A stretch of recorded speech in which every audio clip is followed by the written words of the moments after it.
Well, welcome to Black Men Speak, a podcast that highlights ordinary Black men doing extraordinary things. I am your host, Keith Dent, and I know I may be dating myself, but if anyone is watching, remember the show Electric Company?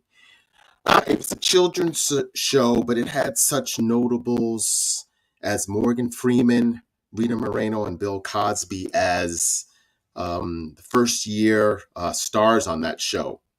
But today we're going to be talking about a different kind of electric company and one that's located in Chicago, that's Black owned, and has been a pillar in the community for almost 30 years. But before that, I'm going to talk about an individual named Charles Vernon Stewart. And he was a pioneer in desegregating the electrical trade in Chicago as the first African American admitted to an electrician trade school and later became a successful business owner. Stewart was the first African American admitted into Greer College, a trade school for electricians. And in 1922, he assisted Taylor, who was his stepfather, in establishing the Taylor Electric Company, and 5 years later became the first African American to graduate from Greer College. Black electricians in Illinois were not allowed to join the local union and often faced severe vandalism from competing white electricians, which forced them to redo work at their own expense.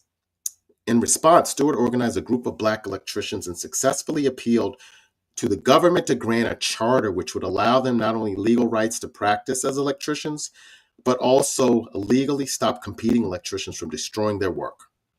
In 1934, Congress forced the local union to desegregate, and both Stewart and Taylor and a group of 50 Black electricians were among the first 3% to join the International Brotherhood of Electrical Workers, Local Union 134. While the union doesn't exist anymore, the impact on Black people still lives on with the Taylor Electric Company. And that brings me to Terrell Spurlock Sr., who is a master electrician and visionary entrepreneur who founded Spurlock and Son along with his sons, Terrell Spurlock Jr. And in 1998, with a mission to build more than just buildings, he set out to build legacy. Born and raised in Auburn, Gresham, Terrell launched the company across the street from his childhood home, where he would later raise his own family. With 30 years of experience, Terrell has led Spurlock and Son to become one of Chicago's few Black-owned union electrical contracting firms. Under his leadership, the company has powered some of the city's most transformative projects while creating sustainable career pathways for Black electricians. Through employment and mentorship, Terrell is deeply committed to reinvesting in the community that shaped him and is proud to work alongside his wife and children as the next generation joins him in carrying the family forward. Now, Terrell Jr. is the second generation leader at Spurlock and Son, following in his father's footsteps while bringing new vision and energy to the family legacy. Terrell Jr. plays a critical role in bridging generational knowledge with forward-thinking leadership. He is helping shape the company's next chapter, expanding its impact, strengthening its team, and continuing to create pathways for the next generation of Black tradespeople. With a strong belief in both craft and community, Terrell Jr. is not just building projects, he's helping build a future. So Terrell Jr. and Terrell Sr., how are you guys doing today? We're doing well. Doing good. Well. Thank you for having us. Yes, I'm glad that you're here today. So Terrell, should I just call you Terrell Sr. and Terrell Jr. and make it easier? Yeah, I guess that's fine. Yes. Okay, sounds good. So Terrell Sr., do you remember your first time on the job site? I remember being on, when I was younger, we would go on like residential housing sites, and we would just walk around, and we would basically pick up some of the we would use some of the keys from like sardine cans, and we would open doors with them. So that was a real, experience on site. But do you remember your first time that you were on a job site? What was it like? Yes, I do. It was intimidating and exciting all at the same time. I Okay. re- I re- it was I recall the electrical contractor actually picking me up at my wife's grandmother's house. I was fresh out the military, went to trade school. I ended up getting the opportunity to work on a residential job site from a guy that was introduced to me by my wife, as a matter of fact. And he took an interest in me after graduating, took me to the job site. I had all my brand new tools, my brand new bag. The guys teased me like, you don't need all that. You know what I'm saying? What you'll be doing will not require tools. And I was doing most of the sweeping and cleaning, and they gave me an opportunity to wipe up a dishwasher. I was terrified, straight out of school. Didn't really know what I was doing, but they gave me an opportunity. But yeah, it was exciting and terrifying at the same time. And what actually drew you to the industry from the beginning? From the beginning, I went to a vocational school, which is Simeon, and we had trades there. So I always liked the electrical trade, but I really got my first opportunity to actually be around real tradesmen working with my sister. She had a real estate company, and they allowed me to do some quote unquote building management. And so I met several contractors, made good contacts, and just watching them and seeing the camaraderie, I knew at that point I wanted to be in the trade, and the electrical was the part that just really excited me. So I Okay. would have to say that my sister's business, one that gave me the inspiration. Okay. Nice. Nice. And so, I mean, I think 30 years is a pretty long time, and that's pretty awesome. So, what was the industry like back then, and how has it changed, now, since your 30 years you've been in business? Well, I think for me personally, being from Chicago, we focus on, areas like I'm from the south side of Chicago. We have the east, the west, the north side. And what I will say is that what has changed is I have seen with our new administration, we've had two black mayors back to back, Mayor Lightfoot and Mayor Johnson, and the amount of money that they're spending in our communities has amazed me. And I've been fortunate enough to be able to work on projects in my community, probably about 10 minutes from where I grew up. And so the change for me is to be able to see the transformation from vacant lots to 20. We had how big was the building we did? I think it was 24 units. A 24 unit building Mm. on the corner where there was nothing. They built another 20 4 unit across the street. It's been quite amazing for me just to see the transformation from my own community, going from, like I said, vacant lots to big, giant, vibrant buildings and people walking around. We have a fresh new restaurant. It's great. It's great. Yeah, that must be a sense of pride, especially being, from the neighborhood and knowing what has been there, and to have a part, I guess, in, if you want to call it, a revitalization of the South Side. So that must be pretty rewarding.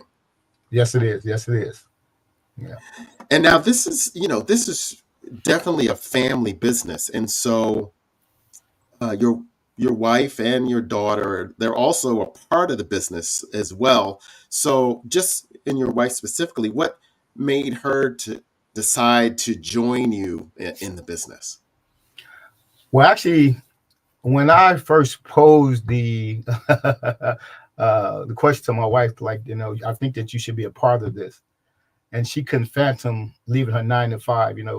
Getting that check every 2 weeks was, like, no, I'm not doing that. So we had several conversations about it, and I will tell you that when I first started the business, I took more pride in just being having the freedom to come and go as I please. Mm. Being able to go to every assembly, every report card pickup for my children. I think that's the part that I was trying to push my wife, that you have to be a part of this. And so eventually, after seeing me running around from going to the job site, coming back to the office, running back and forth, she was like, you need some help. And I couldn't afford to hire anybody, so she became the help. Okay. And so I guess basically she did some of the things that you really didn't have the time to do, like I guess answering the phones, invoices, the books, and those things that can sink a business if you don't have one to work on it. Yeah, absolutely. She did all of the logistical work, which allowed me to move a little bit more freely out there in the field. But one of the things that we always have to touch on is that we was also afraid of not having her get a paycheck, because her paycheck is what helped us keep the business going for a long time. Mm-hmm. So yes, like you stated, though, she she came in and took over the logistic part, and that helped us, grow the business slowly but surely. Okay. And so Terrell Jr., I guess, of course, growing up and watching your dad, in the industry, what made you decide that you wanted to also follow in the footsteps? Well, it's interesting because growing up, watching my parents both work in the electrical trade, or Spurlock and Son, one thing that they prided themselves on is keeping the how do you say, like the more negative aspects of the business away from my sister and I. Like, so we weren't really aware of the struggles that they faced as entrepreneurs, as Black entrepreneurs in the industry.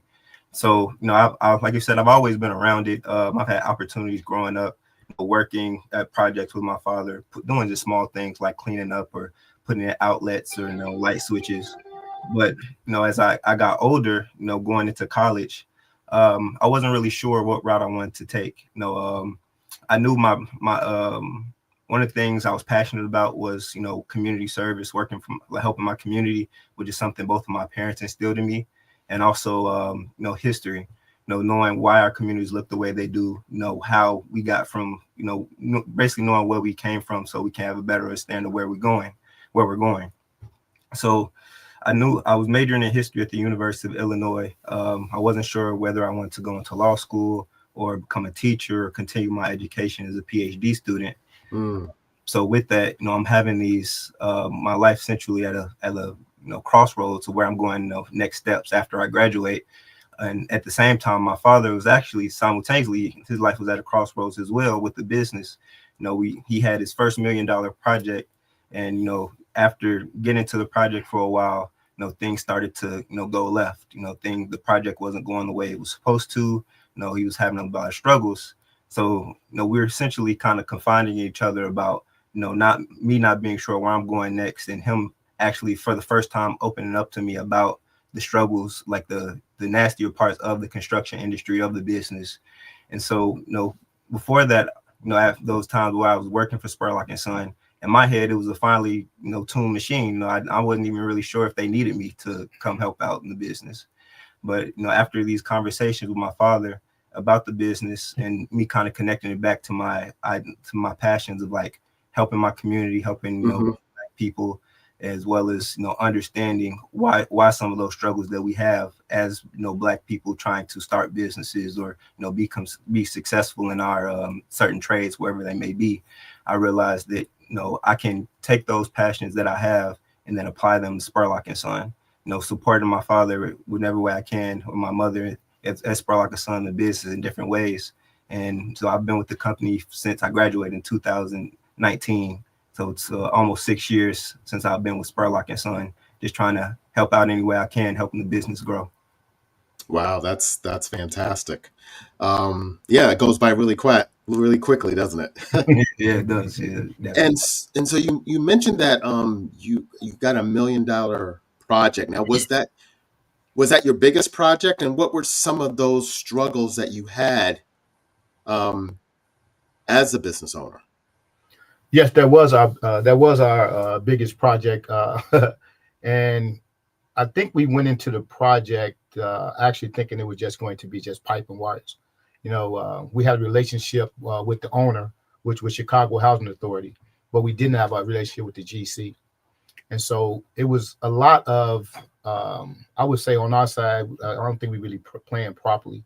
A project of that size, we went into it, like I said, just thinking like, okay, we've been doing this for several years already. We can just go in and do what we do. We didn't have any idea about, the coordination or the pitfalls or the relationships. We did not have the general contractor who I don't think they really took too kind, to who we were, because our relationship with Chicago Housing Authority made our communication with the owner a lot easier than with the GC, which meant that we was communicating with the owners of the property versus the GC, because we were the smallest contractors on site. We were the only minorities on site, and it was quite challenging. And I'm not going to say that there was some racial implications, but I am going to say that they didn't take too kindly to us as minorities being on the job site. So you can take it for what it's worth from that point on. Right. Yeah, I mean, and that's quite fascinating. And I didn't know did you know of Charles Vernon Stewart? I mean, to cut you off. I did not know about Charles Vernon Stewart, but I do know Taylor personally. Okay. Okay. Yes. And how have they inspired you in your, just as you move on? But before you answer that question, how many actually minority or Black owned, and it doesn't just have to be an electrical trade, but how many Black owned like trade companies are there in the city? Ooh. I only can speak on electrical. I don't know about the other trades, but I think that Black owned in the city, I think it's probably about 7 or 8 of us, I believe. Somewhere around, like union and non-union. Yeah. I want to say Spurlock, Taylor, Evans, Livewire. Yeah. About in terms of like union electrical contractors, I want to say about 6 or 7, 7 or 8. Yeah, and I would say union just based on the commercial. So 7 out of and then roughly what would be that percentage wise? Would you say it's less than 10%? Yeah, I would say definitely less than 10%. Definitely. Okay. And so I know that one of the things that is important is actually, finding additional resources, because oftentimes as Black business owners, we don't have people we can trust to move us forward, especially when it comes to growing. So how did you find someone to help you kind of navigate the process when it was time for you to grow? Well, actually, I met several general contractors while I was coming up with my sister and her business. Okay. So I was developing relationships who actually took me on as a mentee for them, and I worked a lot of small residential projects. A lot of them we probably worked for. I probably worked for no money actually, or very little money. But at that point, I was just trying to develop relationships so I could get an opportunity, to do some projects and hire some people. But so I had some pretty good relationships based upon the relationships I from working with my sister. Okay, so what you're saying is even to kind of help get your foot in the door and develop, I guess also the quality of your work, you actually had to take some jobs at no cost, at no fee. Absolutely. Yeah. So what is the phrase you call it? Going through the back door to get to the front. Yeah. So, okay. Yeah. Oftentimes we go through the back door to get to the front door. And so then when new people come up in the game, and I just call it a game, are they surprised that they will have to do that sometimes? Because kind of now in this, or Does that still happen? Because in this day and age, the younger people, they're looking to get paid, right away. So are they, does that still happen, and are they surprised by that? No, it's absolutely is not happening.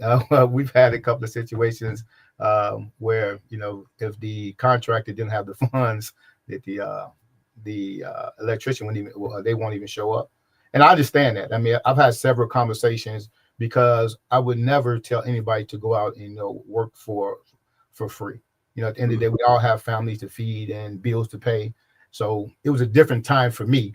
My wife was working. My Okay. what I'm saying? So we had some funds coming in, but my passion was my thing was I'm always chasing dreams. I've always been a dream chaser, and I knew that if I had an opportunity to learn the trade, I can feed my family from that point.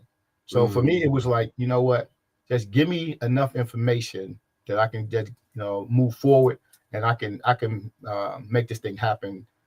So I mean, having conversation with people about taking on projects where you're not getting paid.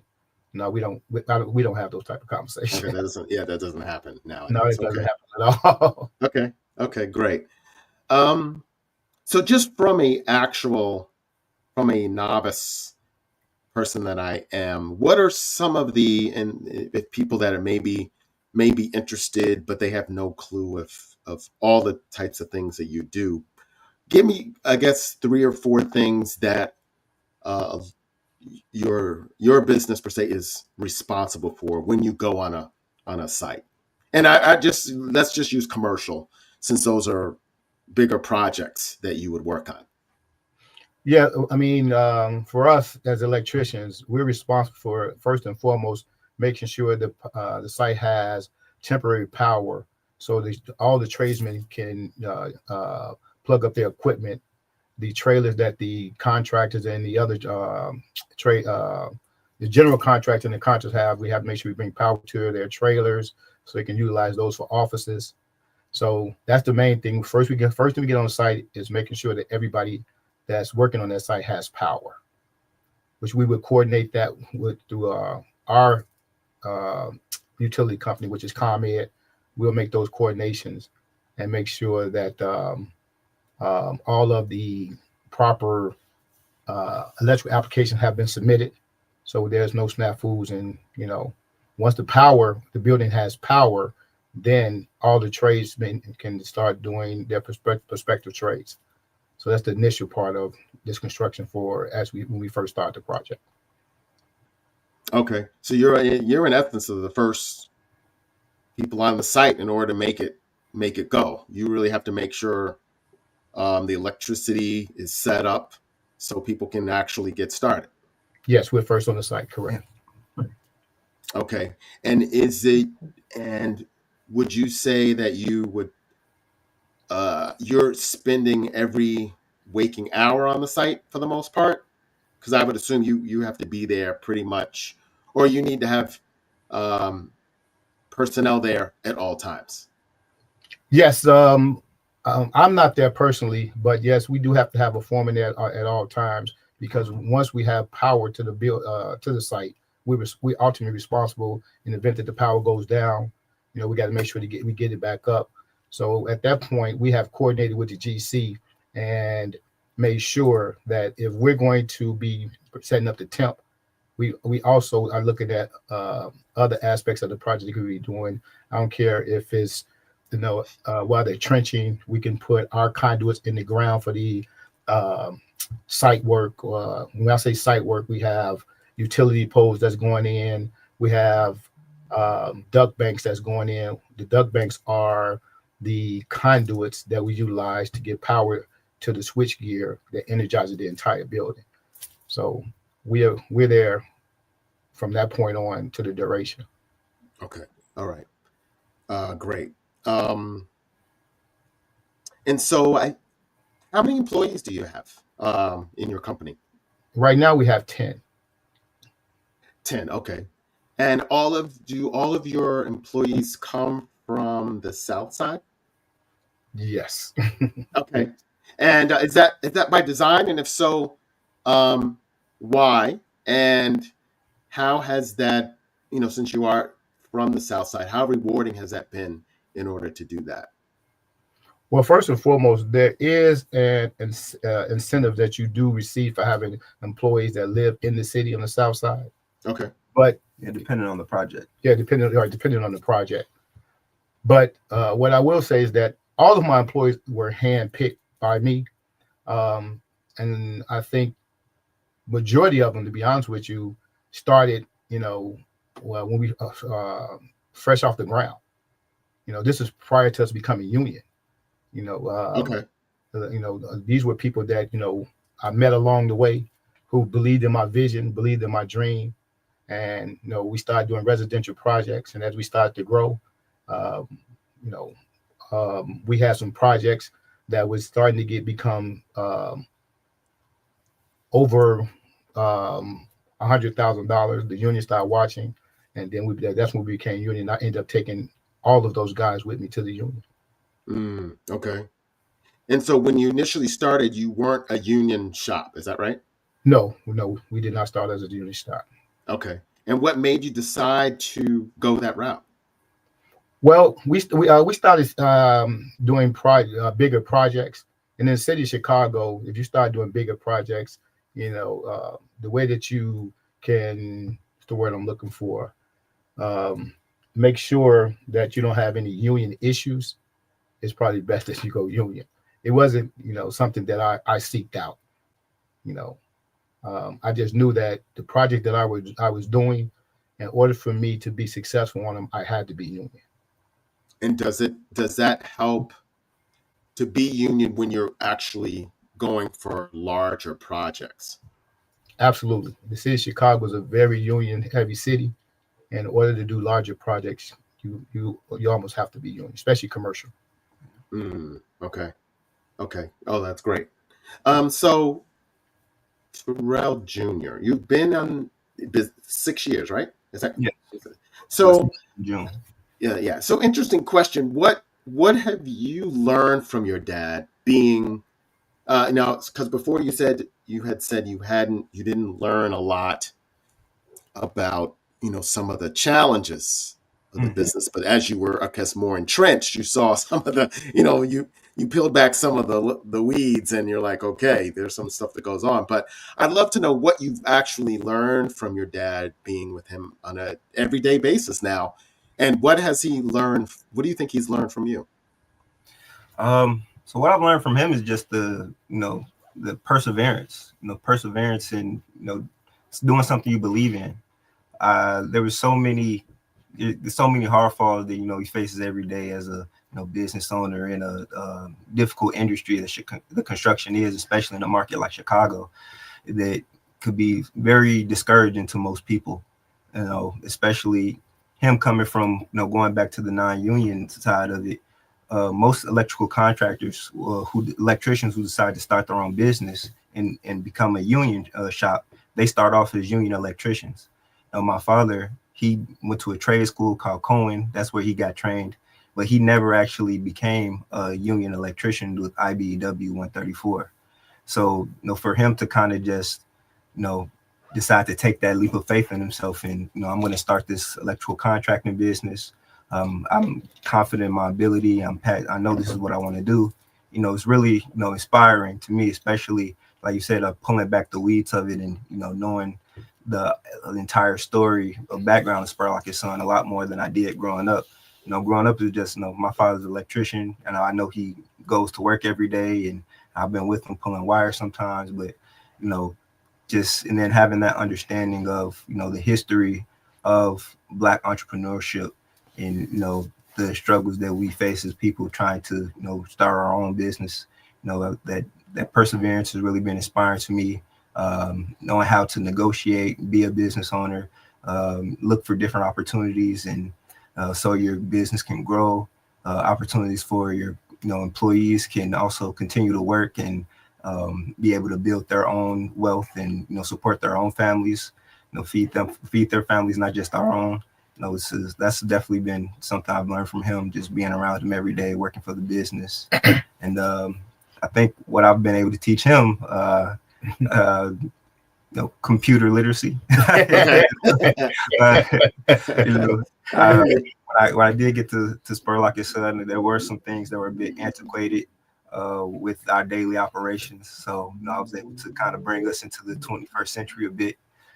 Help him be able to navigate PDF, PowerPoint a little bit better. Looking at blueprints on PDF software. Being able to use Control F, the Finder. He lives and dies by it now, because when you're reading 800 pages of blueprints, sometimes you just need to find that one thing. So helping get him a little bit better with that. But I think I introduced him to AI. He uses ChatGPT now a bit to help him out a little bit more. So I will say, in terms of his age group, he is a lot more advanced than I feel like a lot of people in his age demographic are on the technology aspect. I like to say that. I was like, hey, we probably about the same age, so. and so it's Terrell Sr. So that's quite fascinating. So did it take some time to take advice from your son? No, it was a breath of fresh air. I will tell you. I mean, we was so excited for him to come on board. And then, I mean, he often say that he tell his friends that he started in the mailroom of Spurlock and Son. You know what I mean? Because my mindset is, I'm a tradesman, and so he didn't know anything about electrical. And so, why should you can get, a salary that was equivalent to what the electricians were making. And so, it took a while, because we talk about that a lot. But taking advice from him, no, because I know he's an intelligent guy. And so at the end of the day, we want to make sure that we can move our company forward.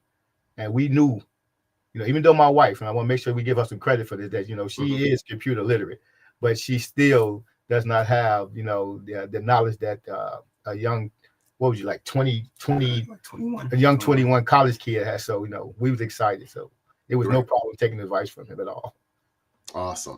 And I'm glad you mentioned young people, because with the way the world of work is changing, how have you been able to get more young people to be interested in trades? Well, actually, no, that's a question that we probably need to pose to Terrell, because we've always been about making sure that we can reach back and grab some people to bring along the way.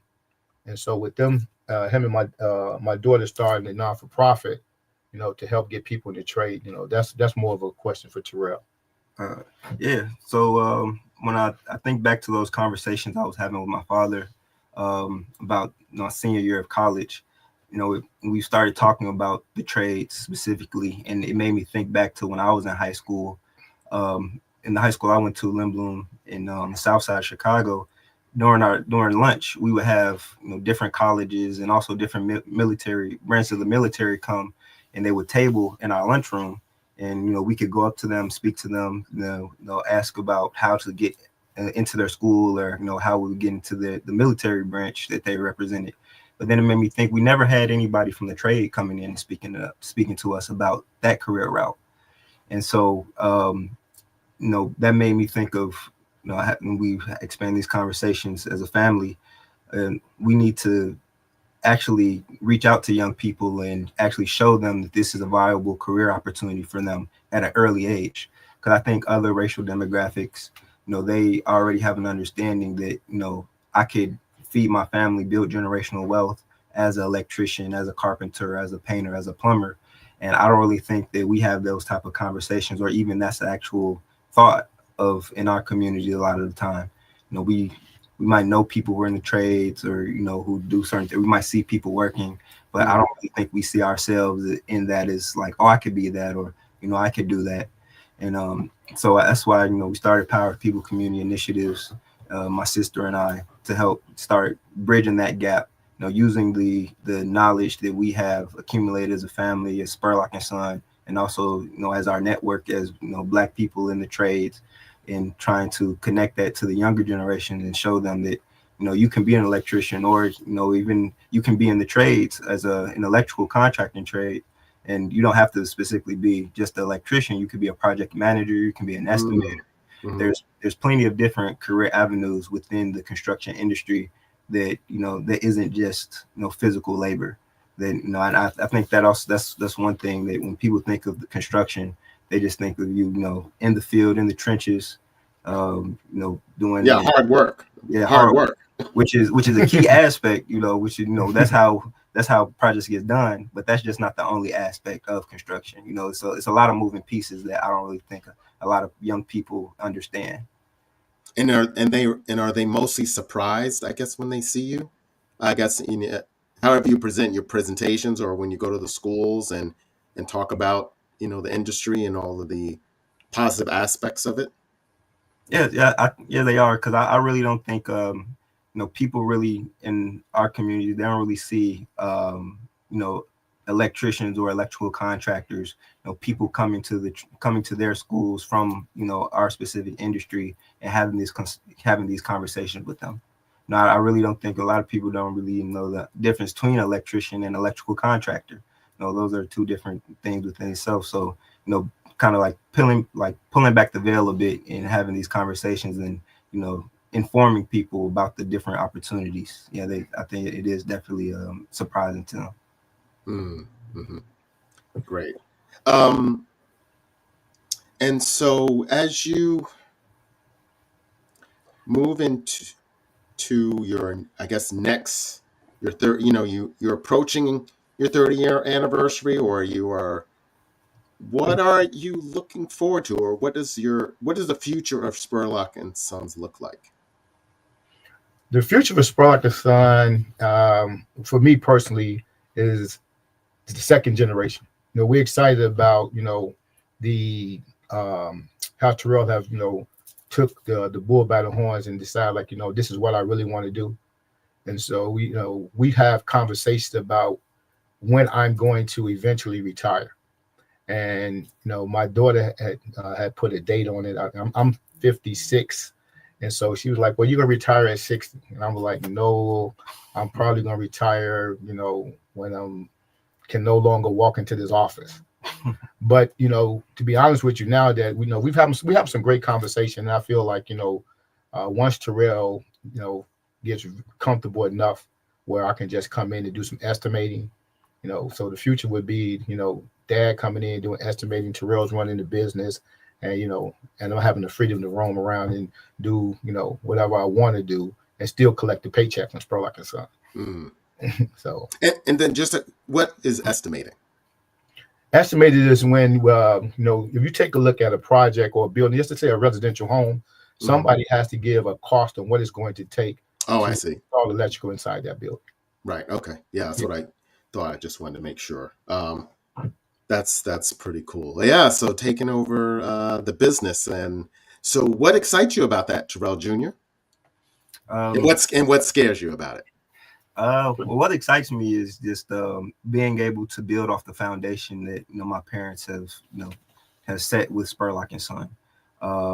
We're looking at bigger projects. We're looking to be in helping build our first skyscraper downtown at 400 Lakeshore Drive, and then doing bigger, larger projects like that. We just started our first new completed our first new construction back in October 2025. That's the project that my father was speaking to earlier. That was 10 minutes away from where we grew up. So just looking to continue to grow Spurlock and Son, but also provide more opportunities to people on the south side of Chicago, Black people throughout the Chicagoland area. And I think that's the most exciting part to me. Kind of our slogan is power to the people. So being able to expand on that even more. I think the scary thing is kind of really stepping in my father's shoes a little bit more. He set a very high standard. So just trying to succeed him in that and actually even take it further. So it's a lot, a bit intimidating, but as long as I think having him as a mentor, even when he does decide to step down, I'll still have him as a mentor to support me through that process. So, I think that's Right. it. Well, I think he has laid a fantastic foundation, and I do get the feeling that he won't be all the way retired. Probably he'll be a 1 day a week kind of guy, but he'll be sure to remain in the trenches somewhat. So I don't think you'll have to worry about that too much. Yeah, definitely. I think actually probably what he do. Well, Spurlock and Son is 24/7 business now, so I think still meant 1 day, maybe 4 days, maybe 5 days. Well, I still have to be able to justify that paycheck, so Yeah, I get it. Well, I want to thank you for being on today. I normally leave the last question as a surprise, because one of the things that we do as Black men is that we are focused a lot on what we do, how we support our families and our either employees or people that are close to us. We don't always think of ourselves. So my last question is always, as we close, is how are you feeling as a Black man right now? Me personally, I feel pretty proud, to be honest with you. I mean, anytime that you can get up in the morning and I go to work, I work next to my son, my wife is there, my daughter's a part of the business. Um, I think I'm pretty proud and excited about the future. Yeah. Same to me. I mean, it's not just my dad; it's my best friend. So be able to work with him every day, share the same passions, have these conversations, have these opportunities to have these conversations like with you. It's prideful. Brings me joy just to be able to do this every day and say this is my life. Well, that is great. And so just hang on a bit. I just want to thank you, Terrell Spurlock Sr. and Terrell Spurlock Jr. from Spurlock and Son. I'm glad to know that I know someone now that has an electrical business. Hey, if I just happen to buy some property in Chicago at some point, I'll make sure to look you guys up. So I really appreciate you guys being on today. Thank you. We appreciate it. Yes. We really do. So this is Keith Dent from the Black Men Speak podcast. Thank you everyone for listening today. You will be able to hear this podcast on Spotify or Apple Podcasts or wherever you get your favorite podcasts. So I hope you have a great night.